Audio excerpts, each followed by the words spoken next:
আসসালামু আলাইকুম। আজকের ভিডিওটা কিন্তু অনেক বেশি স্পেশাল। আর এই কেকগুলো দেখে অবশ্যই বুঝতে পারছেন আজকের ভিডিওটা কেন এত বেশি স্পেশাল। আজকের এই দিনটাতে আমার ছোট্ট সোনামণি আমার কোল আলো করে এসেছিল দুনিয়ার বুকে। অনেক কষ্ট ও ধৈর্যের পর আমি তাকে পেয়েছিলাম আমার কোলে। এই গত বছরের এই দিনটা আমার কাছে অনেক বেশি স্পেশাল। আর এই স্পেশাল দিন আরো বেশি স্পেশাল করার জন্য তো একটু রান্না বান্না খাওয়া দাওয়া হতেই পারে, তাই না? জন্মদিন আমরা তেমন ভাবে কখনো উদযাপন করি না, তবে আমার বড় মেয়েটা অনেক বেশি বায়না করছে ওর বোনের জন্মদিনটা ও একটু সেলিব্রেশন করবে, যদিও কাউকে ইনভাইট করা হয়নি। বাসায় যারা আছে তাদের নিয়েই সে মজা করবে। আসলে তার বোনের জন্মদিন উপলক্ষে তার অনেক ধরনের স্বপ্ন আছে, কি করবে, এটা করবে, সেটা করবে। আসলে স্বপ্ন বলতে ওই নিজেরা একটু মজা আনন্দ খাওয়া দাওয়া এইটাই। আসলে আমাদের ফ্যামিলির লোক জন্মদিন পালন করা পছন্দ করে না। আসলে আমাদের মুসলিমদের তো জন্মদিন পালন করা উচিত না। যেদিন ওর জন্মদিন ছিল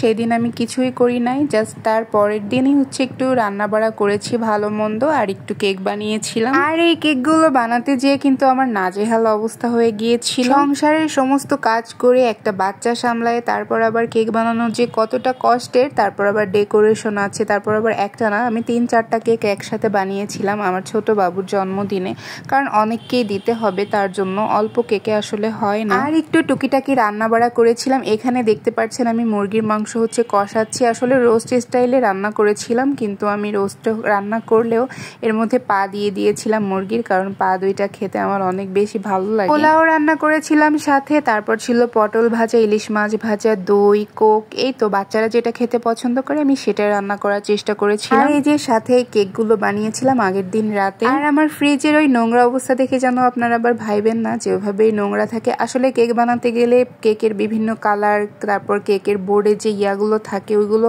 লেগে ফ্রিজটা ওইভাবে ওরকমভাবে নোংরা হয়ে যায়।